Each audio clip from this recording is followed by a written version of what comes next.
Aujourd'hui, on lance une toute nouvelle série d'épisodes dans Bruit de cave où le vin se mêle à notre quotidien autrement. Des expressions populaires, des tournures qu'on utilise parfois sans même savoir qu'elles viennent du monde du vin. Et pour ouvrir cette série, on va commencer avec une expression très connue qu'on utilise un peu tous, mettre de l'eau dans son vin. Vous l'avez sûrement déjà dite ou entendue, mais qu'est-ce qu'elle signifie vraiment ?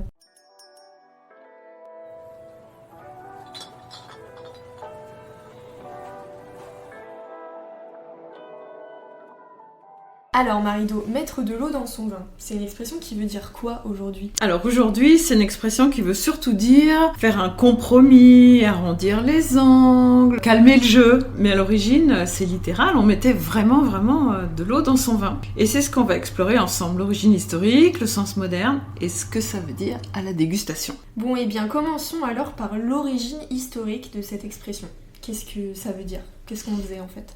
Déjà, dans l'Antiquité grecque et romaine, le vin était très fort, plus concentré, beaucoup plus sucré surtout, et forcément plus alcoolisé s'il était plus concentré. Alors le boire pur était finalement assez mal vu, c'était un peu un comportement de barbare. Les gens bien éduqués, eux, le coupaient avec de l'eau, parfois même tiède, ils buvaient pas les vins de la même manière qu'aujourd'hui, et il y avait même des proportions assez précises, suivant les occasions. En fait, c'était une vraie pratique culturelle. Ok, donc c'était pas juste pour diluer un vin qui était trop fort, mais plus une question de société et de manière au final. Oui, exactement, c'était un signe de mesure, d'équilibre, d'éducation. D'ailleurs, même en temps beaucoup moins loin que l'Antiquité grecque ou romaine, ceux qui sont un peu plus vieux que moi, par exemple, se souviennent peut-être que à table, dans les années 40, 50, 60, on mettait assez souvent de l'eau dans son vin, parce qu'il y avait du vin à tous les repas, peu importe, petit, grand, tout le monde buvait un peu du vin, et on mettait de l'eau pour le diluer et qu'il soit un petit peu moins fort. Mais aussi, dans des temps pas si éloignés que ça, l'eau n'était pas forcément tout à fait potable comme elle l'est aujourd'hui, et on disait que mettre un peu de vin dans son eau permettait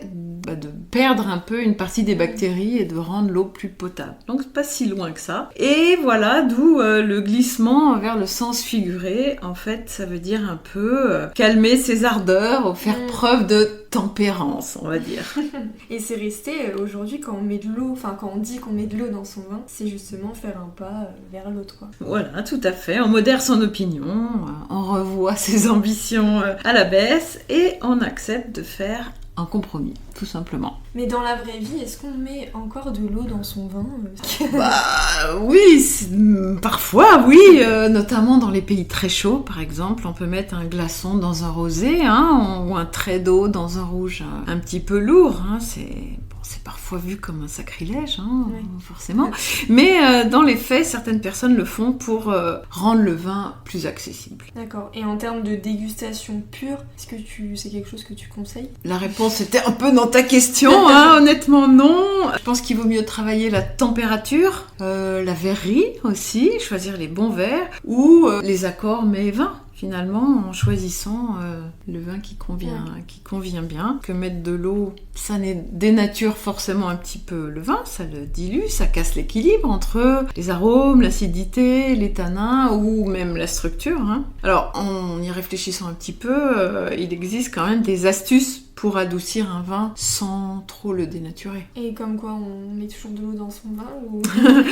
Non, justement, on essaye de contourner ça. L'aération, par exemple. Quand on a un vin rouge un peu jeune, qui a des tanins plutôt marqués, le mettre en carafe, par exemple, ça permet d'adoucir un petit peu les tanins. Oui. Donc on n'a pas besoin de diluer le vin pour casser les tanins, on peut juste l'aérer. L'aération aide énormément à assouplir un vin. Le service aussi. Un rouge trop chaud paraît forcément plus alcooleux, et moi je conseille toujours de systématiquement, peu importe le style du vin, de le passer 20 minutes au réfrigérateur. De toute façon, il va reprendre quelques degrés en étant servi, donc autant qu'il démarre plus bas, et surtout ça va faire ressortir le fruit, l'équilibre du vin, et pas l'alcool qui forcément l'alourdit un petit peu. Et puis, en faisant des accords malins aussi, il faut faire attention, parce qu'un plat un peu gras par exemple, ça peut réduire la perception des tanins. Donc voilà, en affinant, on va servir quel vin, on peut aussi jouer là-dessus et rendre les vins moins durs. Ça évite de mettre de l'eau dans son vin et c'est un bon compromis. Donc si jamais j'aime pas un vin, je peux juste l'adoucir autrement que par de l'eau. Bah voilà, exactement. Et puis parfois, aussi, faut juste l'accepter tel quel ou bien en changer. Ça c'est peut-être plus de la philosophie, mais ça marche aussi, voilà. Et au final, on revient un peu à cette idée de compromis. Est-ce que le vin ne nous apprend pas justement à goûter un peu l'autre, apprécier un peu les différences, on va dire ? C'est très juste, hein, t'as raison de dire ça, parce que le vin c'est finalement une affaire de goût, de moment, d'émotion, et ce qui plaît un jour ne plaît pas forcément le lendemain. Dans quelles circonstances, dans quel état d'esprit on se trouve, avec qui on est précisément. Ça permet de faire passer des messages intéressant aussi, parce que aussi déguster c'est faire un pas vers ce que l'autre ressent, hein, et accepter que le goût finalement est très personnel. C'est aussi l'esprit 3x20 finalement, faire découvrir, surprendre, mais sans jamais imposer. Ouais. Voilà, pour moi c'est ça qui est important, d'où l'importance de la sélection un peu maligne qui n'impose pas seulement un style de vin, mais qui permet à chacun d'élargir ses connaissances et de se découvrir un palais selon les différentes occasions. Un palais multifacette finalement. Ouais. Et alors une question un peu plus personnelle, as-tu dû souvent mettre de l'eau dans ton vin, toi ? Très souvent, en dégustation, en sélection, en accompagnant des clients, bien sûr. Hein. Parfois on adore un vin, mais on sait qu'il plaira pas à tout le monde, et alors on arbitre, on fait des choix, des ajustements. Des fois c'est un peu frustrant de... Oui, mais c'est aussi la beauté de la vie en général, c'est d'échanger, de comprendre l'autre, d'avoir de l'empathie. On peut trouver ça aussi en faisant des choix de vin, finalement. Bon, et bien si on résume, mettre de l'eau dans son vin, ça vient d'une vraie pratique antique qui signifie aujourd'hui de faire un pas vers l'autre, et ça nous invite à penser la dégustation comme une espèce de dialogue. Écouter l'autre, c'est important. Bah oui, surtout, si je peux me permettre aujourd'hui, il vaut mieux garder l'eau à côté du verre et pas dedans. Voilà.